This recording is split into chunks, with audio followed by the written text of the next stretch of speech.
Thank you, Madam Chair. I'd like to talk about how gun manufacturers market weapons of war to young people today. In 2012, the editor of Junior Shooters magazine wrote, and I quote, "Each person who is introduced to the shooting sports and has a positive experience is another vote in favor of keeping our American heritage and freedom alive," unquote. He continued, quote, they may not be old enough to vote now, but they will be in the future." My first question is Mr. Daniel. Mr. Daniel, do you agree that getting young people interested in firearm ownership is positive for the industry's long-term profits and viability? Yes or no? Congresswoman, we actually started a foundation to help train young children to learn how to use firearm safety. Reclaiming my time. My question is, do you agree that getting young people interested in firearm ownership is positive for the industry's long-term profits and viability? Yes or no? Congresswoman, gun safety is important to our company. I wasn't asking, reclaiming my time, I'm not asking about gun safety. I'm asking about whether or not you agree that getting young people interested in firearm ownership is positive for the industry's long-term profits or viability. Can you please answer my exact question? Yes or no? Yes, parents buy guns for their children all the time. Yep. I ask because gun manufacturers employ various strategies to zero in on young people. And this marketing and mainstreaming of weapons of war in children's hands shows up in shocking and disturbing places. In the world's tourist mecca of Orlando, Florida, and even in my own community of Miami, firing weapons of war is marketed as a fun tourist attraction, even to visitors as young as 10 to 13 years old, as we can see from this promotional package from the Lock and Load Miami machine gun experience, as you can see right here. Mr. Daniel, you have included children in your advertisements and social media market, correct? Congresswoman, if you're referring to the ad that was just shown. I'm asking you if you included children in your advertisements and social media marketing, yes or no?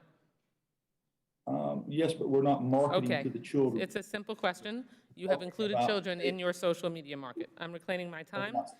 In fact, you post images of pop stars like Post Malone posing with a machine gun, and hashtags like hashtag gun porn and hashtag pew pew. Yes or no? And the gun that Post Malone was okay, did you or did you not, reclaiming my time, excuse me, sir, I'm reclaiming my time. Did you post, Mr. Daniel, I'm trying to ask you a question. Did you post a social media post with Post Malone posing with a machine gun and the hashtags gun porn and pew pew? Yes or no? Did you do that? No, ma'am. No, ma'am, we did not. I can produce the social media post if you'd like. That's fine if you'd like to, but the gun was not a machine gun. It was a semi-automatic firearm. We're splitting hairs. We're splitting hairs. Clearly, the gentleman is acknowledging that they posted something, and we're splitting hairs over whether you called the weapon a machine gun. This strategy basically turns killing machines into social media thirst traps for young people who will see these weapons as sexy, hip, and alluring. The gentleman acknowledged that they have children in their social media. They had a social media star that is appealing to children, post with a machine gun, and hashtags gun porn and pew pew. I mean, it really boggles the mind. Mr. Daniel, are you even remotely worried that these youth-focused marketing tactics appeal to impulsive teens who we've recognized can't even be trusted to buy cigarettes or a beer when they are under 21? Are you worried about that at all? Congresswoman, we are focused on teaching young people to use guns responsibly and safely. Okay, reclaiming my time.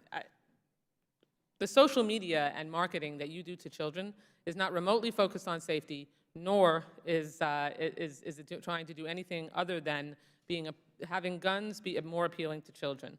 And just as I lose my time, Ms. Sampson, have there been any studies that correlate how the marketing tactics used by Mr. Daniel and other companies are related to incidents of gun violence among kids and adolescents? Yes, and they're in my written testimony. I'm sorry? Yes, and they're in my written testimony. But basically, it has to do with the fact that young people are susceptible, especially susceptible to messages from advertisers. And so when you tell children that these guns will give them more adrenaline, or you use first-person shooter games to promote firearms, things of that nature, it draws in young people who are more vulnerable and maybe not able to sort Madam out Chair, reality time's expired. from fiction.